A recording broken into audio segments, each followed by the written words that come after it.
একদিকে যখন শুভেন্দু অধিকারী বিরোধী দলনেতা তাকে জঙ্গির হুমকি আসছে তার কাছে, অন্যদিকে এই কথাটা বলাই যায় রাজনৈতিক প্রেক্ষাপটে, রাজনৈতিক আঙিনায় তুতু মেমে সম্পর্ক চলেই যাচ্ছে।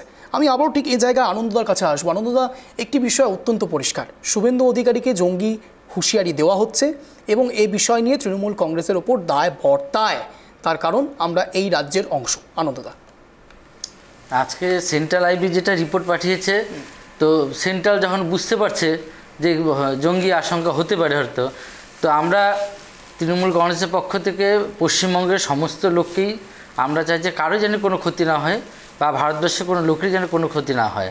আমাদের রাজ্যের যে রাজ্য পুলিশ তারা কিন্তু সবসময় সজাগ আছে।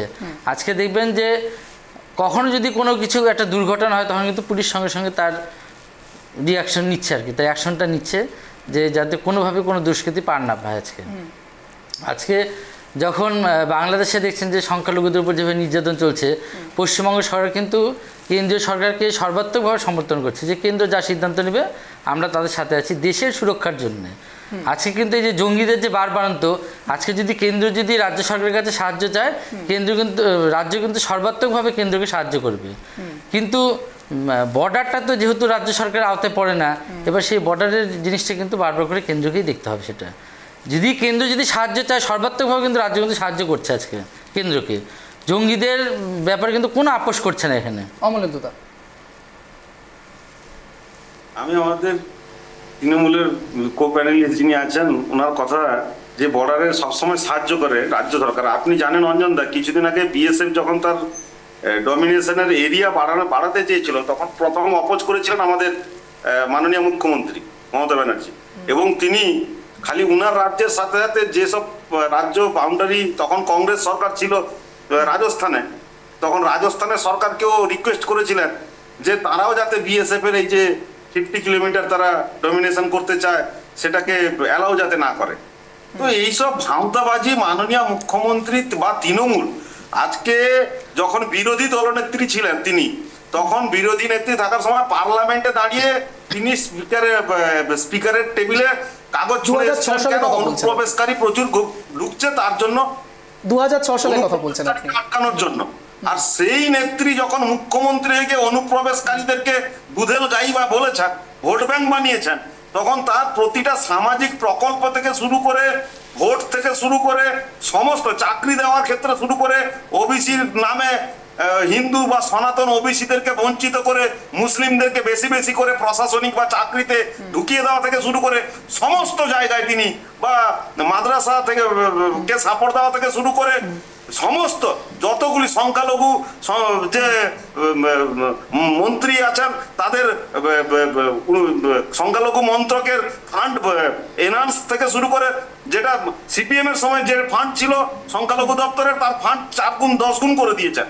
তো এই সরকার টোটালি এই 30% ভোটের সরকার, সেটা তাদের এমএলএ, ভরতপুরের এমএলএ রাস্তায় দাঁড়িয়ে বলছে যে আমরা এখানে 70%, হিন্দুরা 30%, তাদেরকে মুর্শিদাবাদ থেকে তাড়িয়ে দেবো।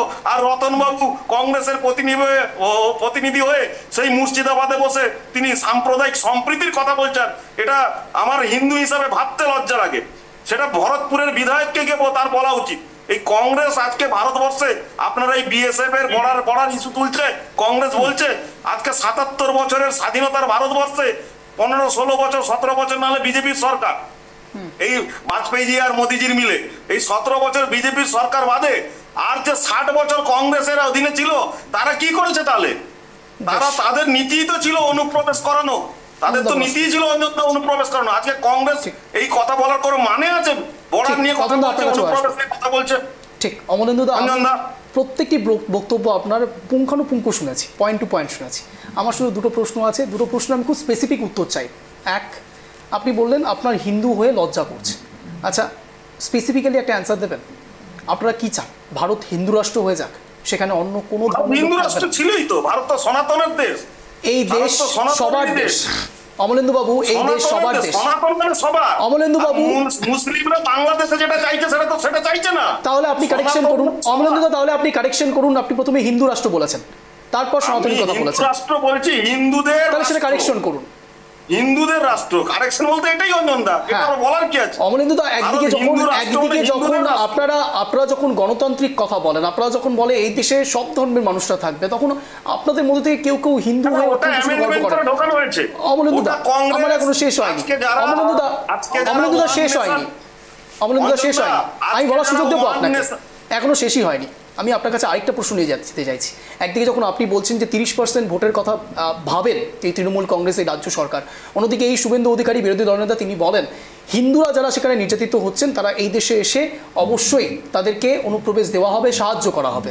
তাহলে আপনারাও হিন্দু রাষ্ট্রে ব্যাংকিং করছেন, ভোট ব্যাংকিং? না, সে তো বিজেপি ঘোষিত। 1980 সালে বিজেপি পার্টি তৈরি হওয়ার পরে আমরা মন্দির যাতে আর বাবরি মসজিদ যেমন দখল করে মন্দিরকে, অযোধ্যা রাম মন্দিরকে ধ্বংস করে করা হয়েছিল, সেটা যাতে না হয়, হিন্দু সনাতনদের ধর্মস্থলকে যাতে কেউ আঘাত করতে না পারে, হিন্দুদের স্বার্থ রক্ষা করার জন্য আমরা ঘোষিত। আমরা কোনো লুকিয়ে চুরিয়ে করি না, কিন্তু আমরা চাই সবকা সাথ, সবকা বিকাশ, সবকা বিশ্বাস, যেটা প্রধানমন্ত্রীজি বলেছেন।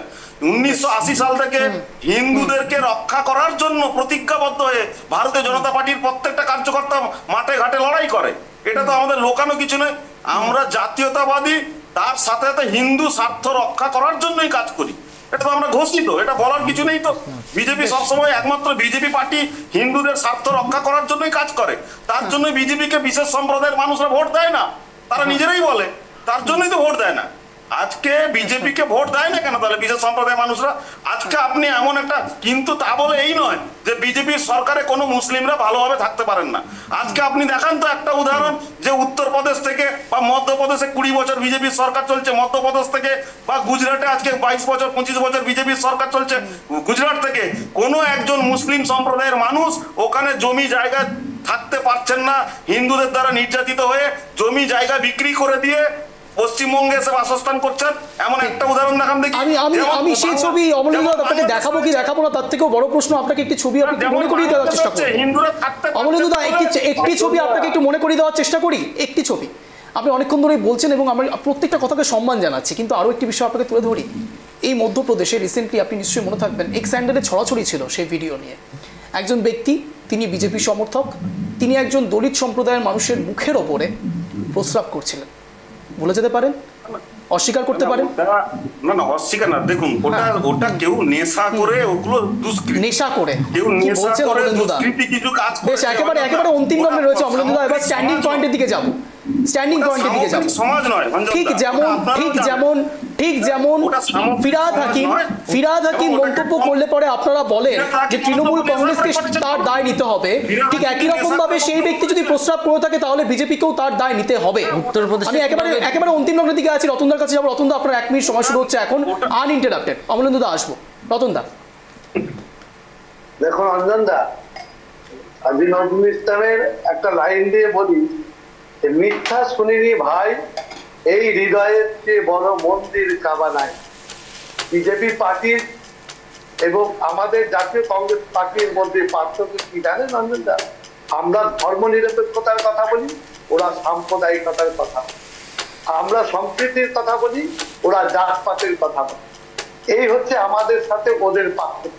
আমরা ভারতবর্ষকে গণতন্ত্র, ধর্মনিরপেক্ষ, সাধারণতন্ত্র, সমাজতন্ত্র হিসেবে বিশ্বাস করি, কিন্তু বিজেপি পার্টি এটা বিশ্বাস করে না।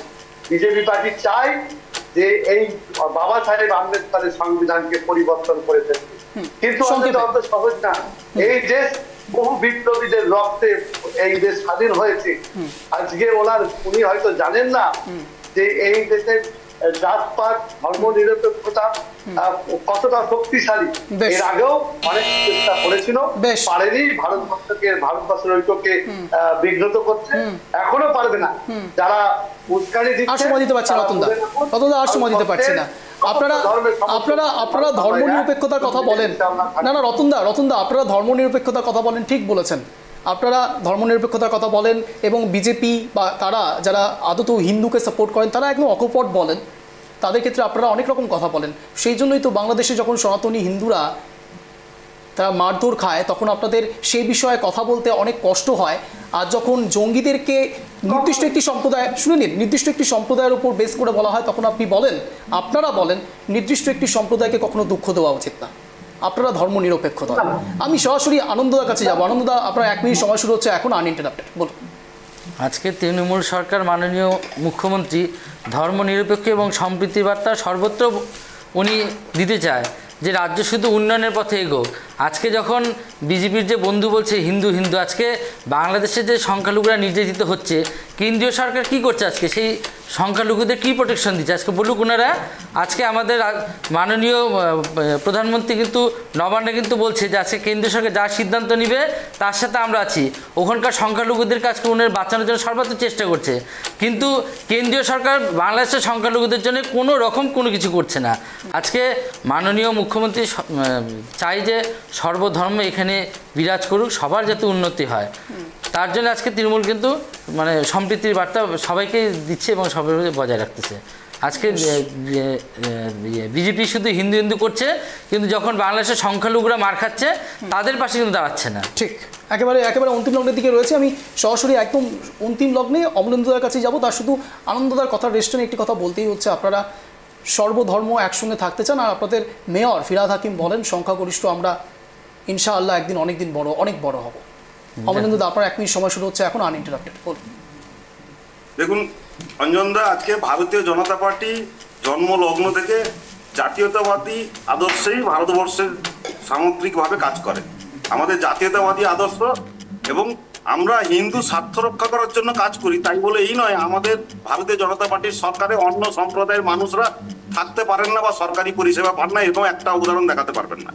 দ্বিতীয় কথা, আজকে পশ্চিমবঙ্গে যে ঘটনা ঘটছে, সমস্ত মুসলিমরা, আমার আরেকজন যে কো প্যানেলিস্ট কংগ্রেসে বলছিলেন সমস্ত মুসলিমরা যে আতঙ্কবাদী, আমরা কোনোদিনই বলিনি, কিন্তু সমস্ত আতঙ্কবাদীরা যারা ধরা পড়ে তারা একটি বিশেষ সম্প্রদায়ের বেরোচ্ছে। এটাই আমাদের দুশ্চিন্তা, এবং এই দুশ্চিন্তাটা থেকে আমরা মুক্তি চাই, পরিত্রাণ চাই। আর এর পরিত্রাণ একটা মাধ্যমেই হবে, যেহেতু পশ্চিমবঙ্গ বর্ডার রাজ্য, এর পরিত্রাণ এই সরকারের পরিবর্তনের মাধ্যমে হবে, তাছাড়া এর উপায় নেই। তাছাড়া এই আতঙ্কবাদীদের নিয়েই আমাদের ঘর করতে হবে।